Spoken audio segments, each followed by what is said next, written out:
it's similar to like my father had said when I was graduating. I was so proud. I had this business degree, and he goes, look, he goes, it's great you have your degree. He goes, doesn't mean you're going to do necessarily something exactly in this degree. He goes, don't chase money.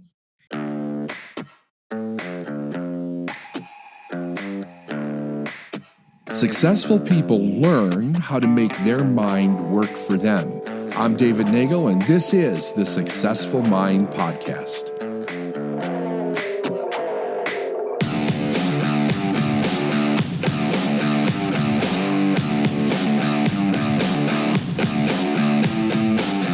Hey everybody, it's David Nagel. Welcome to the Successful Mind Podcast. And today I have the amazing Mateo Messina. He's a Grammy-winning composer who writes music for film, television, and the symphony. His signature sound can be found on many of today's Oscar-winning movies and independent film hits. The beauty of unfamiliar sounds becoming musical is one of Mateo's unique sought-after talents. With studios in Hollywood and Seattle, Matteo and his team deliver a unique style of film score. His style is curiously familiar and always interesting.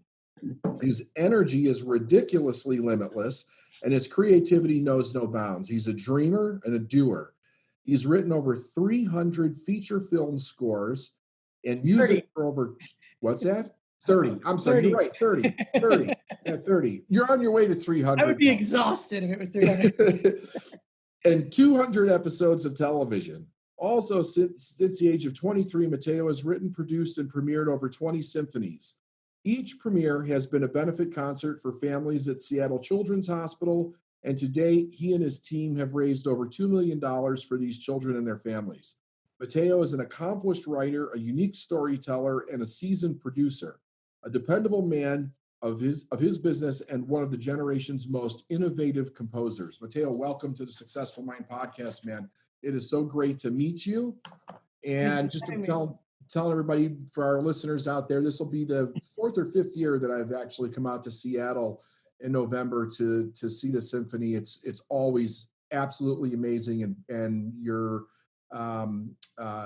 the creativity that you bring to these things. I always sit there and I think to myself, because Brandon, who's my podcast director, he's always sitting there telling me about all these different things that you do, and I think, how the hell do you get so much done? So I'd like to start with that question. Like, really, you're a busy dude. How do you get all this done? Wow, that is a good question. I think I found it's I prioritize focus, and I'm pretty old school in that I make lists. Like on a Sunday night, I go, what do I want to get done this week? And what's interesting is if I go backwards a few steps from that, Sunday nights is what do I want to do this week, which is a list of, all the things that I want to accomplish, list of any meetings, things like that. But then if I go further back, at the start of each year, it's more like the end of each year, I write out my goals. And what's interesting about those is it wasn't until this must have been 15 years. No, not that long ago, 10 years ago. I had always had goals and things like that, but yeah, I was like, what do I want to accomplish this year? I remember that year I've already written a few symphonies. I'd done a few film scores, but nothing major yet. Maybe this is a little more than 10 years ago. And I was like, okay, I'm going to write out my goals. Like, why not? I should just write them out.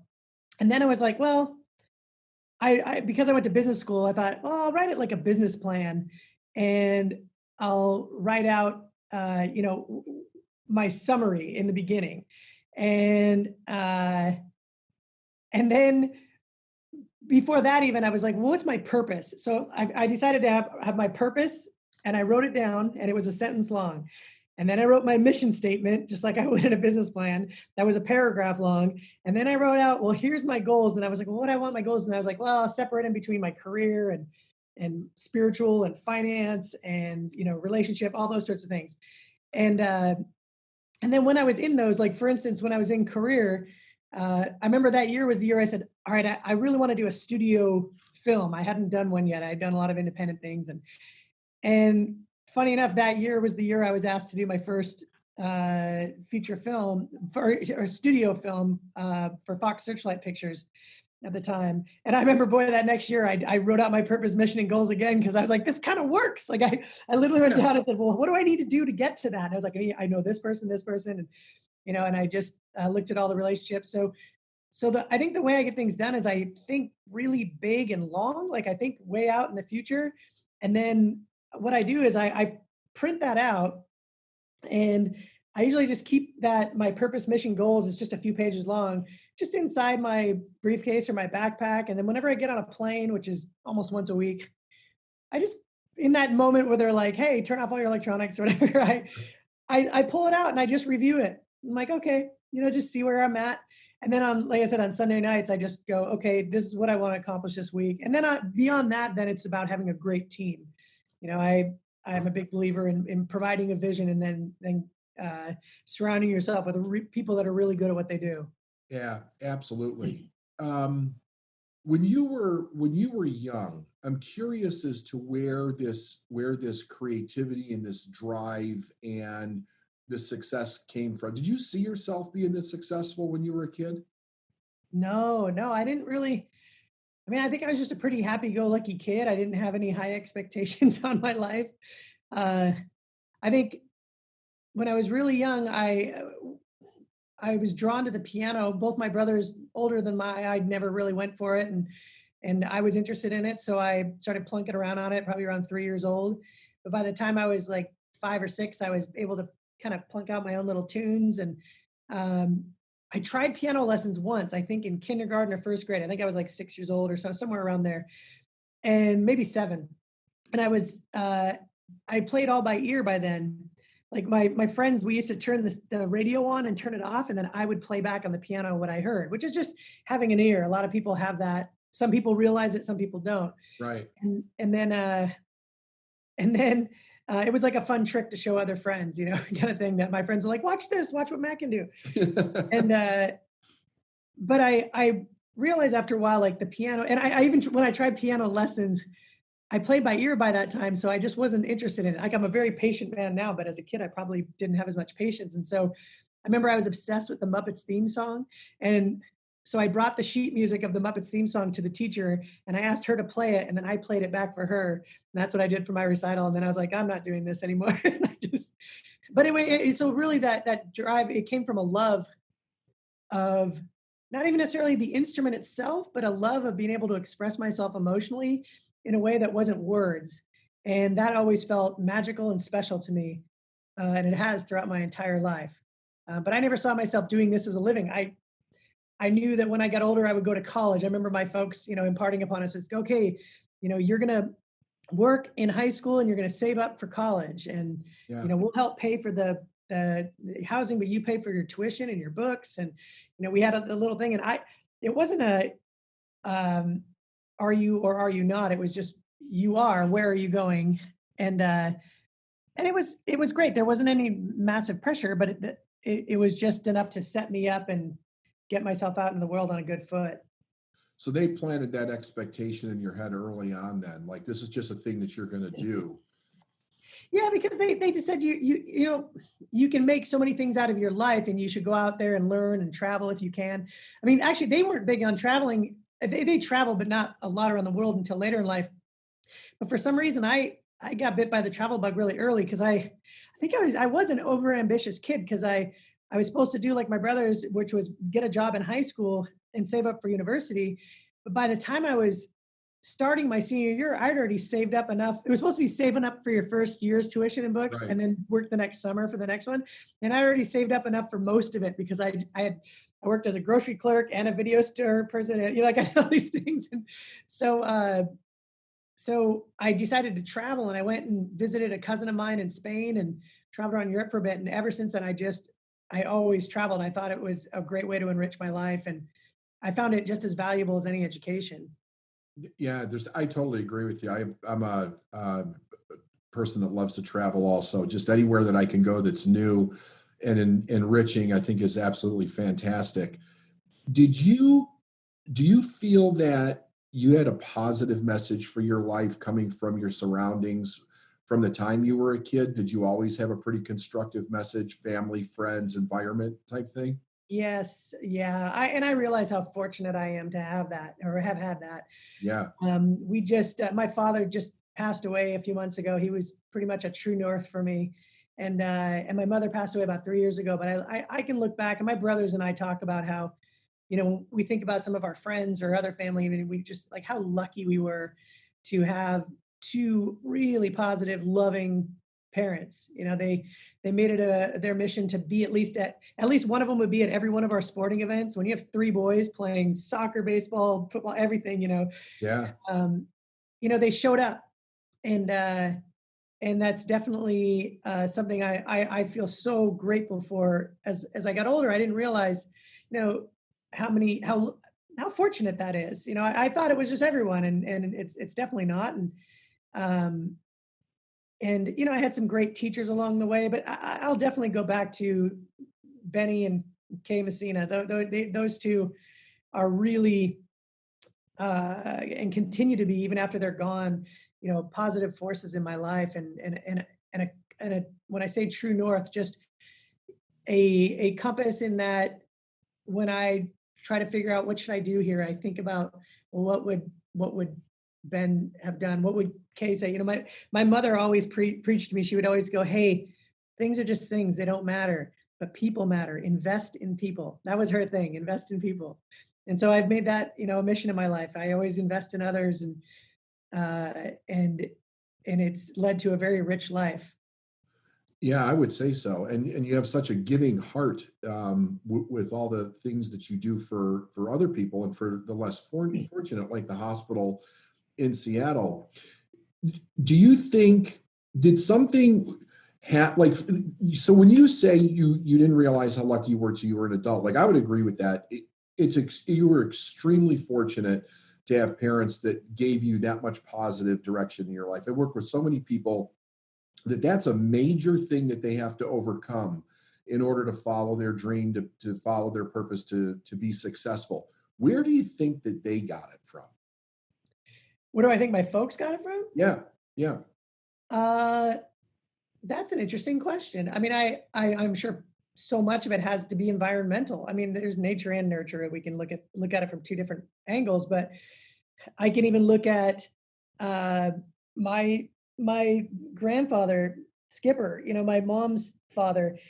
That guy was so much fun. He would we'd be at a restaurant and he'd start playing the drums and singing. And you think that might be like, what's this guy doing? It's kind of annoying, but it's not. He would get everybody singing, and that was his spirit. And so she grew up with that charisma, and she had that charisma throughout her life. And I know that charisma definitely was passed down to me, and it's interesting though, with my father. I mean, I knew my grandmother a little bit on my father's side, but not too much. She didn't speak any English. She only spoke Italian. She was from Sicily, but moved to the States. And then what amazes me is how incredible of a father he was to my brothers and I. I didn't realize, I mean, I shouldn't say I didn't realize, I just never thought about this until my brother pointed it out at his funeral just a few months ago. And he goes, guys, it's pretty incredible to think of how good a dad we had. And his dad died when he was 3. So he didn't have a dad growing up, Wow. but he gave us the map, and that's I'm a big believer in so much of life goes back to confidence. Yeah. um I just have always, my parents instilled, I always joke that they instilled too much confidence in me. Like I just believe I can do anything. I mean, but like the best one, a good example is, I think I was around 30 or so, right around there, and I was maybe a little less, maybe in my late 20s. And I was telling my dad about this idea I had for a concert. I'm like, Dad, I've convinced the Pacific Northwest Ballet to give me this thing called a scrim. And it's like this semi see-through scrim. I'm trying to think of, like almost like a curtain, but it's somewhat, you can see through it. And I go, it's 40 feet tall by like 70 feet wide. And it's going to cover the entire front of the orchestra, of the stage in front of the orchestra. I said, then I'm going to put a light underneath the conductor. So all you see is this conductor, and you're going to see him but it's going to be at an angle. So he's 20 feet tall. And I said, then I'm going to have these dancers come out from him like Shiva, and then they're going to come around. I had all these things. And he goes, man, you still don't know what you can't do. And I remember thinking to myself at first, I was like, hey, I'm an adult. I know what I can and can't do. And then like it probably took me a few days to realize, and I was like, oh, that was the greatest compliment I've ever received in my life. Yeah. Is I just don't think about what I can't do. I like to just dream and then let others try to put those limitations on if they need to, you know. Yeah. Well, the interesting thing, one of the things that I teach people is that nobody else can see what you can see in your head and your heart. Like that vision, that dream that you have, that's yours, whether you believe that was given to you divinely or wherever, the universe, wherever it is that it comes from. But you're the one that's responsible for nurturing it and then seeing it actually play out in reality. And then selling that dream or in kind of imparting it to other people so that they can buy into it with you.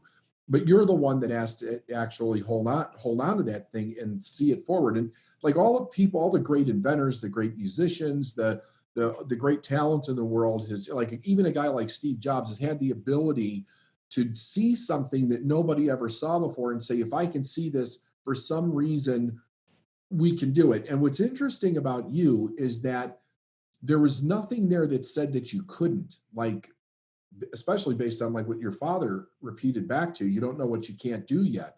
And if you keep that open, if you keep that part of your mind open, then there's nothing that you can't actually do. There's things that people don't think you can do, but if you know in your heart that you can, then it can be then it definitely can be done. The Can I add something to that? Yeah, yeah. Well, I mean, what that sparked in when you mentioned that about other people, you know, I may have started playing piano at 3, but and I started writing symphony around 23, but I don't read music. So, and never have. So when You I still don't. To this day, you don't read still music. don't. I mean, I You're can look kidding at me. bar lines and I can tell, like when I conduct, I'm like, well, I know I'm in 4/4 and I can see dots. So I'm like, well, I know this, like I wrote it. So I usually know what I want coming in and out. But no, I don't sight read.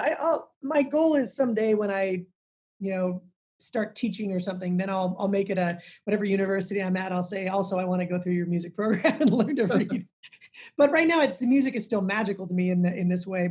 Um, uh, but I had people say, "Oh, well, if you don't read, like other people aren't going to understand, and or you shouldn't tell people that you don't read music." And I remember a big part of realizing a dream of making these things happen is just not caring what other people think.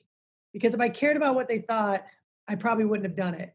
If I would listen to what people had told me about producing a symphony or moving to Hollywood, and the odds against me, I might not have done it. But I just know that you're always going to have people that are cautious or naysayers, and that's okay. I think it's good to have those voices around you, but if you believe you've got something, then just do it and don't care if you look back. I mean, my very first symphony, I wrote a piece about first love. I mean, as a 23-year-old guy, it was kind of one of the uncoolest things I could do in front of my guy friends to Yeah. like put out there like this is how I feel about first love and this is my heart and here it is musically, and put it out on a stage in front of 1,000 people. But I just didn't care. I was like, you know what? I love them, they love me. We'll still be friends, but we might not agree on every single thing, or we might not, or this might be embarrassing to talk about, but I'm not. I thought we all feel these emotions. Why not just put it out there? Right. I remember hearing a story about Jimmy Page before he was in the Yardbirds and then started Led Zeppelin, when he was a session guitarist. And he was it was him and Big Jim Sullivan were the top session guitarists in London. And he's basically still a teenager at this point. And he was doing really well as a session musician, enough to pay for his own home and everything at a really young age. And they bring him in one day and they actually put sheet music in front of him. And he's like, oh shit. He didn't, because he couldn't read music. So he Yeah. just waited for everybody to start to play and he made it up as he went along. And they didn't know the difference. So that's how they cut the tracks. But he said he got red, he got nervous, he didn't know what to do. And as far as I know, he still can't really read music. But to think about the people that have the confidence to be able to pull something like that off is actually pretty incredible. Well, I think I don't know, he's a legend. And also, but when you're comfortable with your instrument and you're comfortable being additive to a situation, the thing is, oh, you know what? No, more than that. If you're comfortable with making mistakes and moving forward, that's really what it comes down to. Like, I know so many people that are afraid to put something out until it's perfect. And I go, you know what? For me, like when I'm writing, like, I don't know if you can see the piano here, but Yeah. like when I'm writing, like oh, it's not on. I to when I'm writing to a film, as I'm watching the film go by and I play something, I will play the wrong thing. I'll know what I want as I can hear it as it's coming, or sometimes it just kind of comes out of me as I go. But I'll play wrong notes. Okay, go back, fix it. Wrong notes. Okay, do it again. Wrong. And then eventually I'm like, okay, there it is. And it might take 6 tries. It's almost like typing a sentence as fast as you can. And you're like, oh, I made some mistakes, and you go back and fix them. It's the same type of thing where like I have to do something wrong 6 times to get to the right thing almost every single time I create. So I'm so used to making mistakes and being incorrect. And I also know that occasionally I made mistakes while I'm performing in front of 2,000 people in a symphony hall. And I'm like, I used to be devastated about it. Now I'm like, nobody notices these things. Right. They don't, or they might just go, oh, he intended that. So when it translates to cooking for me, I always say, and a good analogy in cooking is I always say, look, if I'm making a salad, I'll take the grapes and I'll cut them in half, and that becomes gourmet. Or if I burn anything, I just call it blackened. Exactly. Exactly. When did you know that this is what you wanted your career to be? Probably around 26 years old, 27, somewhere in there. Or maybe, yeah, about 25, 26. I had just written my first symphony, or maybe done one or two, and an old buddy of mine who was going to university, or he was going to art school, and he was studying filmmaking at the Academy of Arts in San Francisco, I think it was. And he said, he's a director now, and he said, hey, I made this film. There's a short film, like 5 minutes long. He goes, will you write the music? And I went, oh, I go, I don't know how to do that. And he goes, you didn't know how to write a symphony last year. And I was like, touche. so I tried it and I fell in love. I remember I was like, oh my gosh, like I didn't have to be in a spotlight performing. I just had a candle lit and I was writing in my studio, and it wasn't, my studio was just a basement of a house at the time, like I was living with 5 friends and I just had the basement room and I turned part of it into a studio, and I loved it so much. And I was like, oh, this is incredible. And then I started going to every single film recording session for scoring session in Seattle. There were a lot of them. There still are, because it's one of the two only non-union orchestras in the country. So a lot of them end up in Seattle.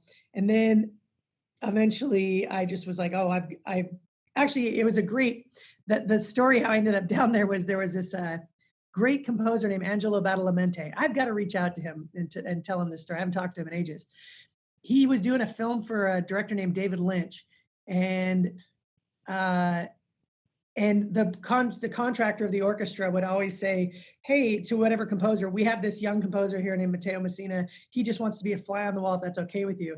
And every one of them said yes. No one ever said no. Yeah. And I just stayed out everyone's hair. And I used to be in the with the orchestra, and I'd study the instruments and notice how, the viola is being doubled with the bassoons and, different things like that. But then I started hanging out in the booth, and I met Elmer Bernstein, and I met all these great composers, but the best was Angelo Badalamenti. When we met, he goes, stick around afterwards. I was like, all right. And then afterwards, he goes, Matteo, and he goes, come here. And I remember we were in the control room, and he goes, he just finished 6 hours of recording an orchestra, and he has a bottle of wine, and he's bringing me to the table. It's a high table, and he's opening this bottle of wine, pours himself a glass, he pours me a glass, and he goes, so I hear you want to be a film composer. And I go, yes. And then he goes, do you play baseball? I was like, what? Do you play baseball? And I go, no. I used to when I was a kid. He goes, oh, where? And I go, across the water at a place at this beach called Alki Beach.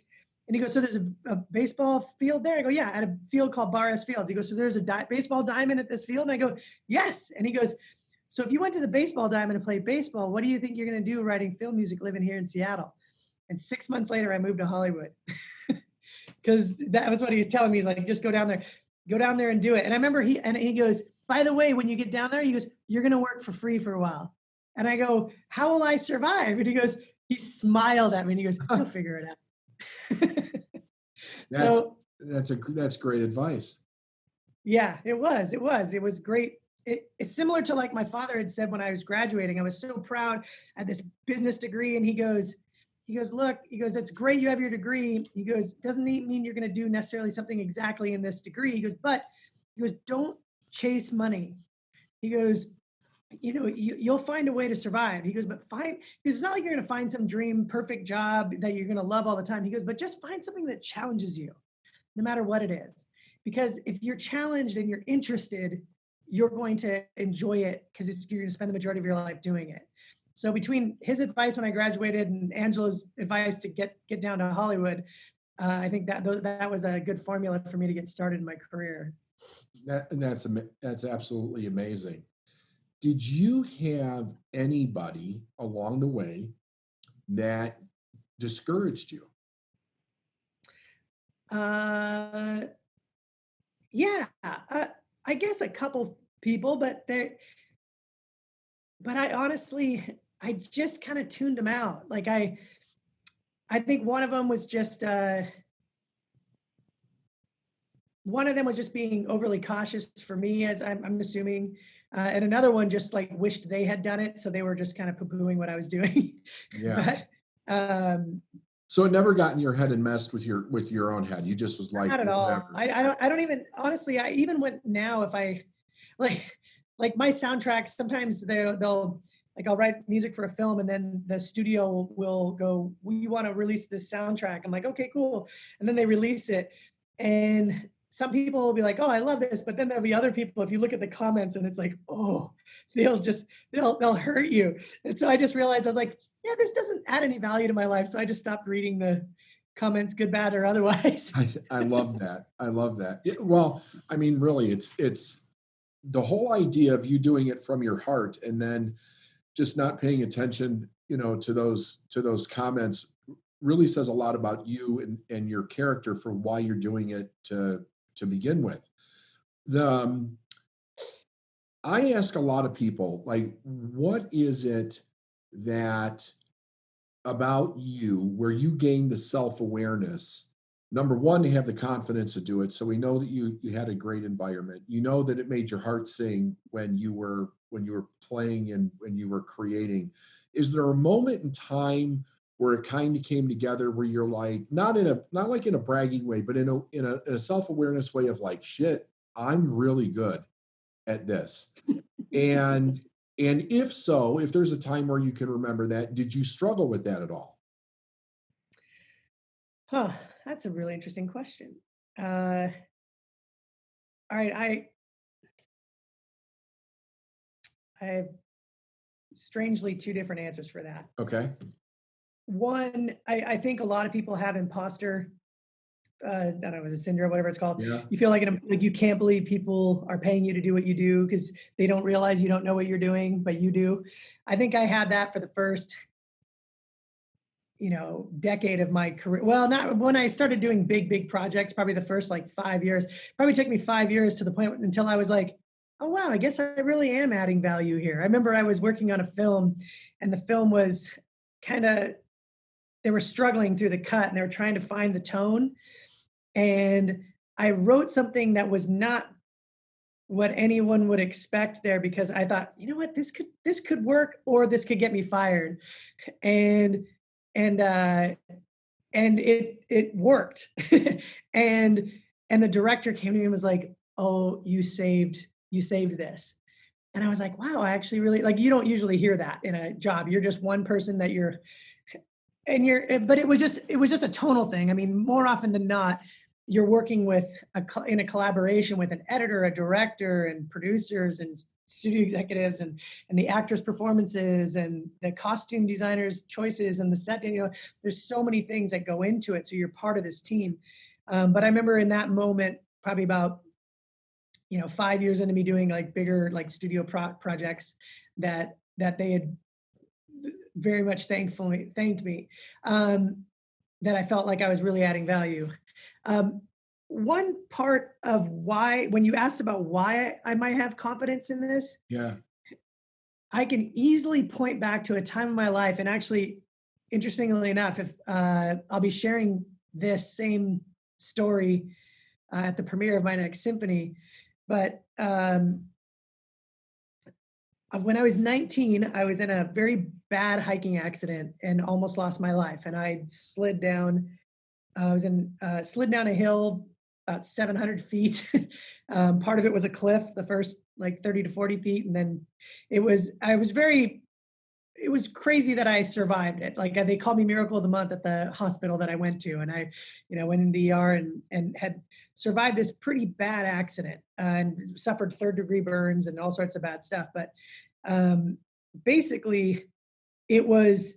I remember going back down to the place where it happened later on, like a couple months later, maybe, and I was by myself and I went down this dirt road that wasn't used very much and got to the bottom of this hill where I had almost died. And I remember there were a couple things. I was like, oh, now I understand when people talk about PTSD. Like I really had kind of broken down and was like, oh my gosh, I think I was supposed to die. And it felt very strange. But one thing that really struck me that has stayed with me all my life, I remember thinking that I had disappointed my parents by almost killing myself.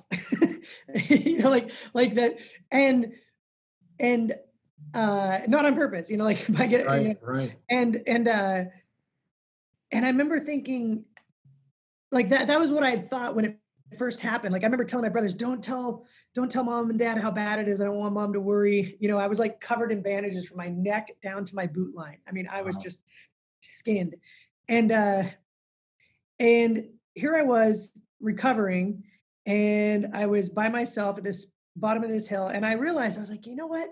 Because then I'd already gone through the point where they're like, we don't care, like we're just happy, you're alive, that sort of thing. So I'm by myself, and I was sitting there, and I'm standing in this dirt, and I remember thinking, wow, my brothers came down here like a couple hundred miles away to pick me up and bring me to back from this hospital back home. My folks were living in California at the time, and they were just like, of course, anything you need, whatever, we're here. And like, I mean, and I had close friends who all came to make sure I was okay, and all these things, and that really touched me. And I was like, wow, that was incredible. And I was sitting there thinking, oh my gosh, I could end up completely down and out. I remember thinking, I compared it to what if I ended up hooked on drugs or something, and I was like, there's a circle of people around me between my folks and my brothers and these friends, these close friends, that that would be there even through the worst of it. No matter what. And I made a circle in the dirt by myself, and I stood inside the circle, and I was like, I have these people in my life. So if I was destitute or something went wrong, I could go sleep on someone's couch. They would feed me, whatever it may be. Like I was, I was, in essence, I would be taken care of. And then that day, I made a promise to myself. Then I was like, I made a decision. I was like, I'm going to be in this circle, on the outside of the circle, for other people, for my friends and for my brothers and for my folks and I that's a big way that I've approached life ever since then. And I was 19 years old. And I think part of what happened that day as well is I remember going, you know what?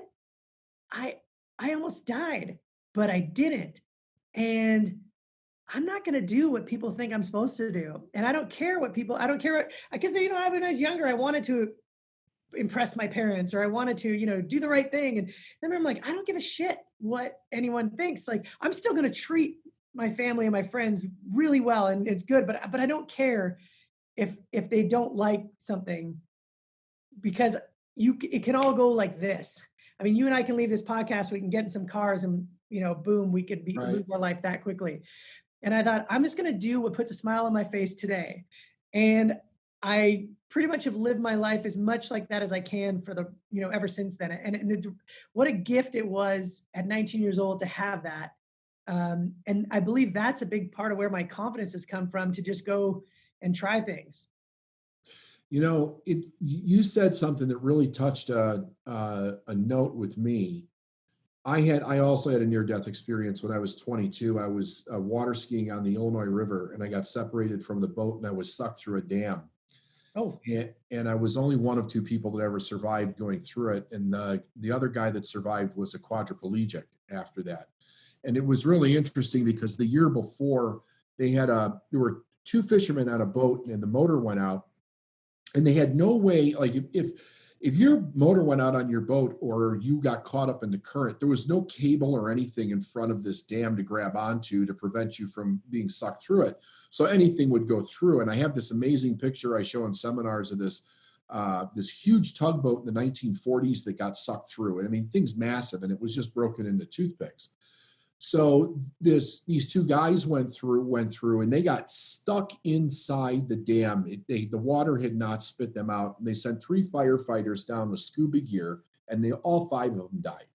So this was like a really rough situation. So I go through this thing, I break my back, and I come out the other side, and I'm going down the river, and I could not get out of the current. I was trying to swim to shore. I just couldn't do it. Thank God I had a life vest on, or I wouldn't have made it at all. But I went around this island that had a long branch hanging over, and I managed to grab onto the branch. And as I was hanging onto this branch, my son, who was just born in June of that year, this is 1989, he flashed on the screen of my mind, and I started to cry. And I never said this the way you said this before, but that's exactly how I felt. Like I disappointed my whole family, like I was a complete disappointment. And I don't know where that came from, but I do know that I was at a very stuck point in my life because I had quit high school, and I basically only had the qualifications to work on a dock, and I was driving a forklift, and my life was progressively getting worse. Like we were on food stamps for a period of time. And I didn't come from that kind of a background. So I knew that this was not normal, that I was screwing it up, but I didn't know how to fix it. But I had a lot of same experiences that you did, because I had a lot of people came to see me also. They also wanted to tell me how stupid I was for swimming next to a dam. I'm like, it wasn't swimming next to a dam. I didn't even know it was there.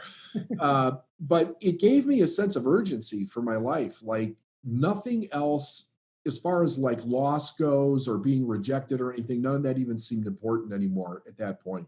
It was just, there was an expediency and urgency to do something completely different. But I never really thought about that before as like letting them down. But that was the exact emotion that went through me when I started thinking, they say that a lot of times your life will flash in front of your eyes. And I realized at that moment that if I had died that day, all I left for my 2 kids and my wife was a bunch of problems. yeah. And that wasn't okay with me, that I had gotten myself into that situation. So those are interesting things that really give a spin on life. Yeah, I understand you for sure. The the the idea of the accolades that you get, like you won a Grammy. Tell us a little bit about that. What was that like for you to win a Grammy? Uh, it was exciting at the time, and it was fun to be involved in we had a hit film, and we put out music that was kind of something that people had never really heard. Shouldn't say never heard, but the general public had never heard stuff like that. And it felt, it gave people like, oh my gosh, you don't have to produce music out in this big fancy way. It can be really raw and intimate and beautiful and simple. And so it was fun to be a part of that and to go for that ride, especially as the film got nominated for Oscars, and it won an Oscar.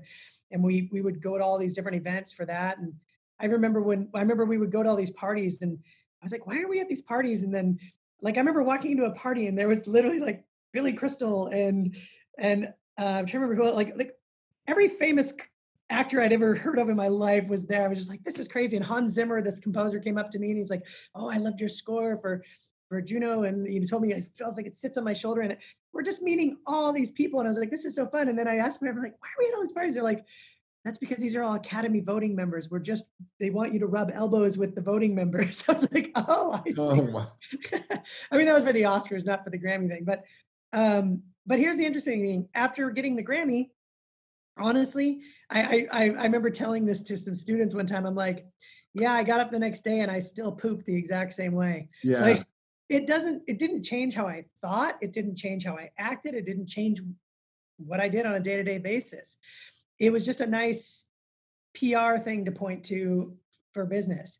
But the satisfaction didn't come through an award. The satisfaction came through uh, creating and being a part of something, and then also creating this music, being a part of something that affected people in an emotional way. That when you talk to them, they're like, "Oh, I love that music," or "Oh, I love that film," and that that continues to be even really satisfying in my career.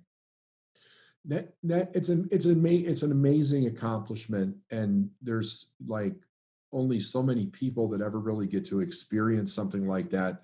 And I think a lot of people look at success like a destination. If I could just get to this place or get that thing or whatever, they don't realize that you've got to be better tomorrow. Like whatever it is that you're doing, if all of a sudden you were to start showing up and you sucked, you would think the Grammy that you won wouldn't matter. Mhm. You still have to perform, which brings me around to Seattle Children's Hospital. How long is it you've been doing this again? I forget the number. I've been volunteering there for 22 years, and then this symphony number 22 will be our I mean, I basically, yeah, I mean, I guess it's the same amount of time been raising money for the hospital. How The did you very get first involved? concert I did wasn't for the hospital, and then every one of them since then has been for the hospital. Okay, so how did you get involved in doing that? What sparked Uh, it? I had put up my first symphony, and right when I was about to do it, the guy that books it, um, he goes, "Hey, are you affiliated with a nonprofit or 501(c)(3)?" And I go, "What's a 501(c)(3)?" He goes, "It's a nonprofit." And I go, "No." And I go, "Why?" And he goes, "Well, when we're co-producing it's actually a lesser rate on your side of the production if you're a 501(c)(3). And I was like, "Oh." And I go, "Hey, if I was just to go find a 501(c)(3), like a nonprofit organization that I feel would be really worthy, could I just do this through them and then take that difference of whatever it was, 2,000 or $1,000, and just give it to them?" And it was so great because he goes, "No." And he shook his head, yes. And that was his way of saying, like, I can't tell you yes, but yes. And so that first year I did a inner city arts program, and it was great actually, but it was right after that first concert. I was at the time working for a network security startup. I was very interested in e-commerce and the internet, back in the late 90s when I started all this. Sure. And the Monday after my first symphony, the CFO called me into his office, and there were only like 30 of us there. By the time I left the company, I think, or by the time it was done, it was like 300. But uh, and he goes, he called me in his office. He goes, "Hey, um, you play piano around town, right?" And I literally, I don't know why, but my first reaction, I went, "Oh no, am I moonlighting? Like, is that okay?" And he goes, "Yeah, we were all at your symphony last Friday night. Like, we all know you play music. Like, of course, it's fine." Because that's one of the reasons we hired you. That's, we like what you do outside of work. And and he goes, "Hey, I don't know if you know this, but my daughter Jordan recently passed of a brain tumor. I think she was 5 years old." Wow. Uh, and he told me their story, and it was just so difficult to hear. And then he said, "They have a piano in the playroom at Seattle Children's Hospital." And I always contended he asked me to play. He always said, "No, no, no, no. Yeah, I never asked you to play. I just told you it was there." But just out of being raised by Ben Messina and Kay Messina, or maybe it was the Catholic school upbringing and the guilt, but I immediately got on the phone and called the hospital, and I said, "Hey, I'm friends of the Ducalo family, and they told me you have a piano there. I play piano professionally. Would you like me to come volunteer and play piano?" And they said, "Yeah, come down." They told me when the playroom times were. So I went down there, and I didn't really know what I was going to do. So I just went in, there's kids playing and stuff. And so I started playing like Charles Schultz, what's that cartoon? Peanuts. Da, da, da, Peanuts, da, da, yeah. and I was playing that and, just bopping around. And then one kid started hanging out by the piano. So eventually I said, "Do you want to play?" And he goes, "Sure." And so I plunked him up on the bench and I put his fingers on C an octave apart. Like, dun, dun. So he's just going dee doo, dee doo, dee doo. And then I wish I had the piano on, but I played this big boogie woogie, da da da da da da da, and everything he played was going to sound great because it was all in the same key. And we played a duet. And I ended up doing that introduction with every kid, almost every single one for 20 years. Um, and then we go on to write songs about bees and dogs and farts. And I always say we forget about cancer for hour. And sometimes it's a kid going through treatment. Sometimes it's just their sibling. It's a little brother, little sister, big brother, big sister. They're going through a Yeah. lot of stress. And we just write songs. And a lot of times it's so fun because, it's not like you would ever ask somebody, how are you feeling? And it's not like prison where you're like, what are you in for? But you see a kid with a tube up their nose and, they're going through chemo if they don't have any hair and radiation and whatnot. And, but here's the thing, like you wouldn't just directly ask somebody how you're feeling, but I can say, hey, let's write a song. And then I go, what do you write a song about? And they're like, I don't know. And then I go, well, what are you feeling like today? And I'll start asking them. And pretty soon they tell their story through song. And now we've made something that they can play for their parents or their siblings or anyone, friends. And it's about them and it's of them. And it's a different way to express themselves. And when you say something, you can express your heart in a song and it just seems okay. It's no big deal. But you wouldn't just say, I'm scared. But Right. you can say it in a song it's something that people can relate to. So, and then my volunteering, I was living in Seattle at the time, and then I eventually moved down to Hollywood, and I spent 11 years down there, but I still, every time I fly back all the time, probably every other month at a minimum. And I would always be at the hospital. And then when I moved back up here 10 years ago, I was volunteering there again. And then about 5 years ago, I was asked onto the board of Seattle Children's, they have four, and I'm on the fundraising board. And, and so I don't get down to play with the kids at the hospital as much anymore, but I also realize my role has changed a little bit because now I'm a father and to two young children and also three big kids. And I just don't have as much free time as I used to be able to go hang out and play. So I Sure. still get down there occasionally, but not as much, but I definitely serve quite a bit when I'm on the board and mentoring others to help them with their fundraising for the hospital as well. And but this symphony's really turned into quite a big deal. I mean, like I said, I've been there 4 or 5 times now. I'm coming this year, and the place is packed. Like it's not just a few people anymore. You've got a lot of people involved in not just coming to see you, but actually giving back to this hospital. Yeah, I mean, it's just inertia, like Yeah. it's just, roll a snowball down at the top of the hill and see what it turns into. Um, I mean, it's that very first concert was just friends, family, soccer teammates, high school friends, college friends, fans of my band, whatever it may be. And I remember, the very, very first concert, I think I had like 350 people. Now we're in this 2,500 seat hall and we can have these huge audiences. And, but it's been 20 years. So what's fun is, um, with people we've grown up together, like I literally, like people come back to this every year.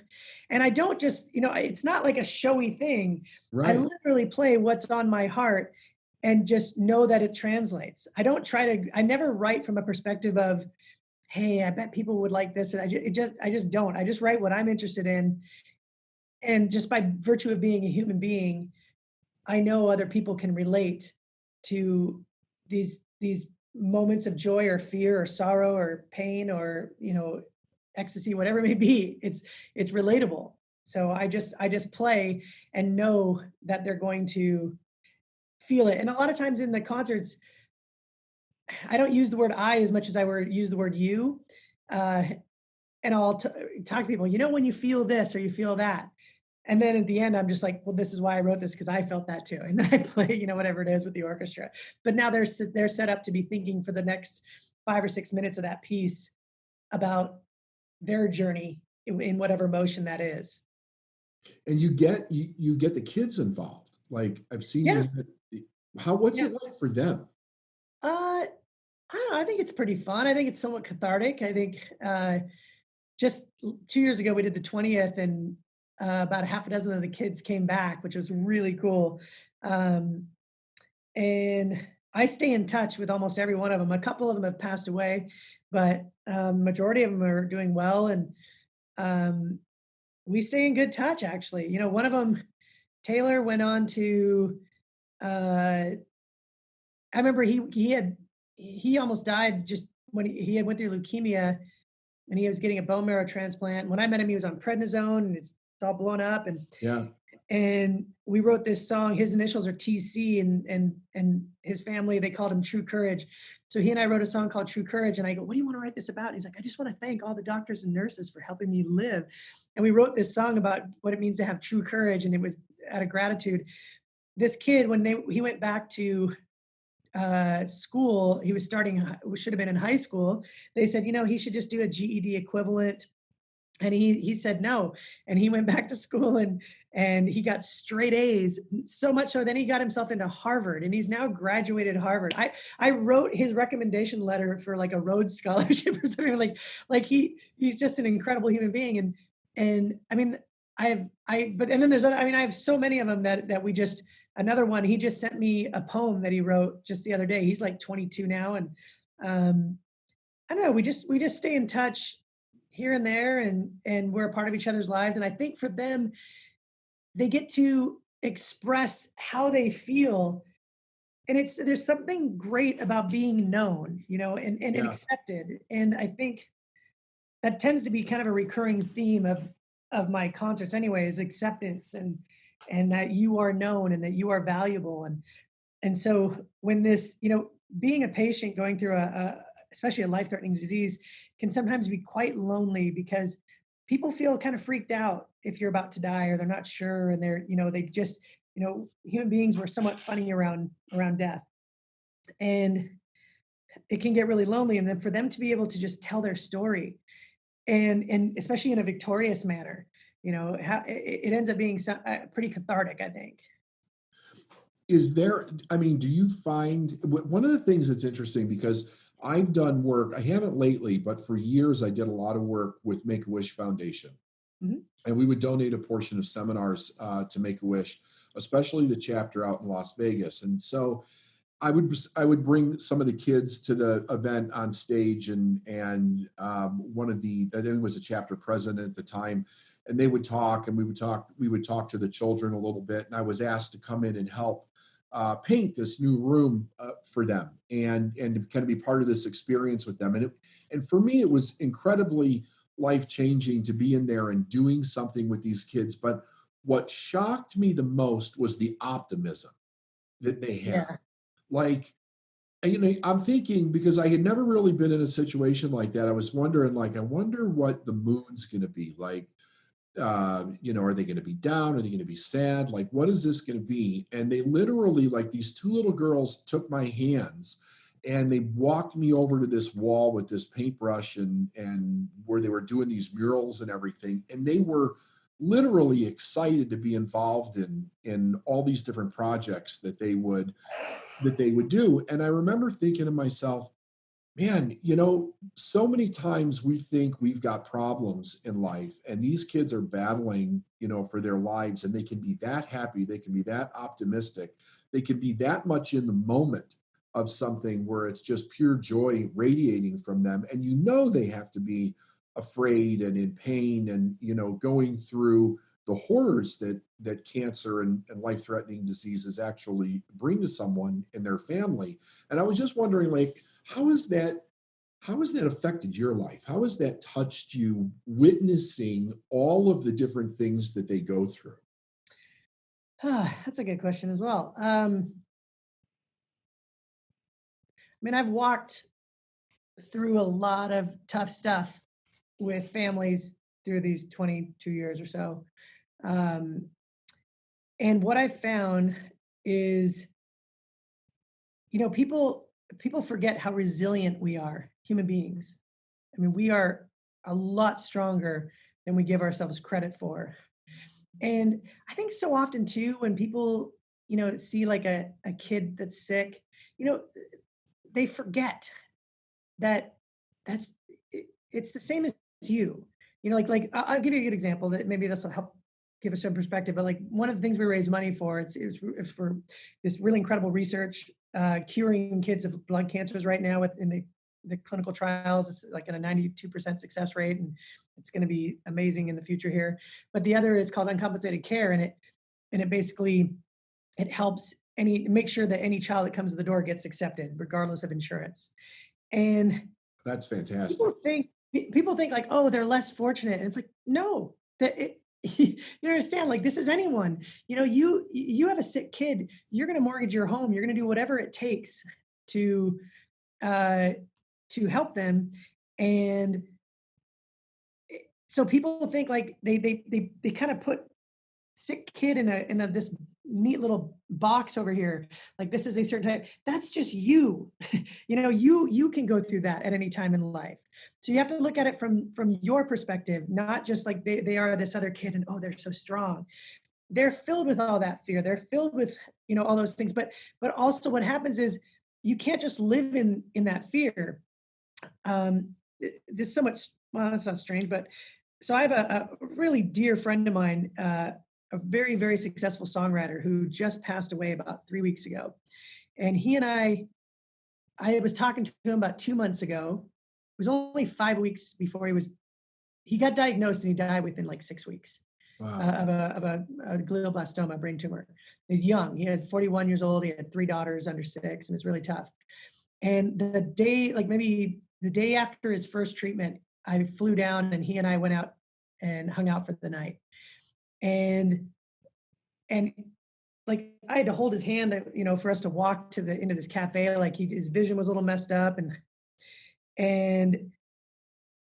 and we were just talking about all the things we always talk about, our careers and our life and our families and our wives and all these things. And then I got down to it, and I was like, hey, like, how are you feeling? And because he was telling me, he's like, well, I'm going to go look at this property. There's this neighborhood I think is beautiful. I would love to try to see if I can get a property over there. And I'm in my head going, my dad just died of the same thing a few months ago. Like, there's no way he's gonna, shouldn't say no way, but it's very unlikely he was going to survive this. Right. And he and I are close enough that we could talk about, the tough stuff. And I go, this is a pretty tough, diagnosis. And he goes, look, I can't wallow in it because I just want to move forward with life. And if this is the time, this is the time. But if not, then, uh, I'm still going to keep moving forward. I'm not going to just feel bad for myself right now. And I was like, oh, that's good, and then he was gone. Just, and he and I would talk on the phone every few days after that. And then I went to call him one day and he didn't answer, and that he had passed. So the thing is, even when you're faced with these dire straits, I guess you can put it, as a human being, it feels more natural to move forward than it does to cower in fear. I mean, human beings are brave people. We think we aren't, but when it comes down to it, especially in these illnesses, we are. And I've seen that over and over with so many kids. But I do see them a lot of times feeling lonely because you're around, especially when you're in with the terminal illness, you're around other children that are kind of in and out of this predicament. Right. And you get visitors, but people really are kind of scared. They're like, that if you do die, we're funny around death. So I do see a lot of loneliness in that as well. So it's really important to, be there for those people when you can, for anyone going through illness when you can. Just Yeah. Human touch is so important. Just a hand on a shoulder means the world. Absolutely. And, it's interesting because you were talking about how brave they are. It, it, if people could bring out some of the things that come to the surface for them when they're in a position like that, or when they're watching somebody go through something, I think their overall quality of life would increase tremendously. But whether it's the compassion or the bravery or just the ability to express feelings alone, you know, makes such a difference. And it's one of the things that I admire about what you do, the generosity and the creativity. Always, when I heard you were doing it for 22 years, I remember when Brandon and Liz and Steph were telling me kind of your story a little bit. And I was thinking, that's an amazing amount of generosity on your part to be able to do that with how busy you are and what it must take. I mean, although I have this idea in my mind that this is such a massive undertaking for you to be able to create one of these symphonies, because they're always so different, and you bring something new, to each one. And I was just thinking, I wish more people could be that way. And it was one of the reasons why I wanted to have you on the podcast, was to share your story and your optimism and your enthusiasm for life. So I'm coming to the end here. So I just want to ask you one more question and we'll wrap it up. I ask all my guests, I call it a successful mind life tip. If you could give one tip to everybody that's going to listen to this, anything that's close to your heart that you would feel like saying that would make their life better or make their journey in success better, what would you offer? Say yes. Say yes is such a, not because you feel you need to, not to please anyone, but say yes to opportunities, no matter how scary they are. You are valuable. And, I recite, and my daughter and I recite this back and forth to each other every night, which is, you are beautiful, you are valuable, you are strong, your words are important. We always say you come from a long line of Messinas, and you are so loved. And I think a lot of times people, there's all these great opportunities in life, but the people stopping, the people stopping you from doing that is you. It's not other people. Yeah. So often I see people when they're struggling with something, it's themselves. It's not somebody else holding them back.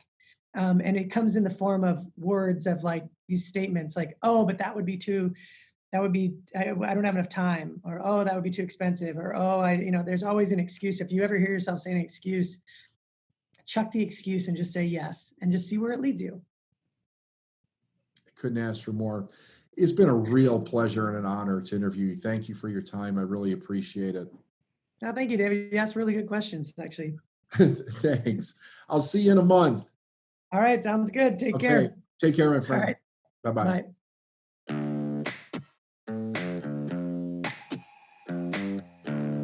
Thanks for listening to the Successful Mind podcast. And if you like what you heard and you want to know more, go to davidnagel.com/free stuff.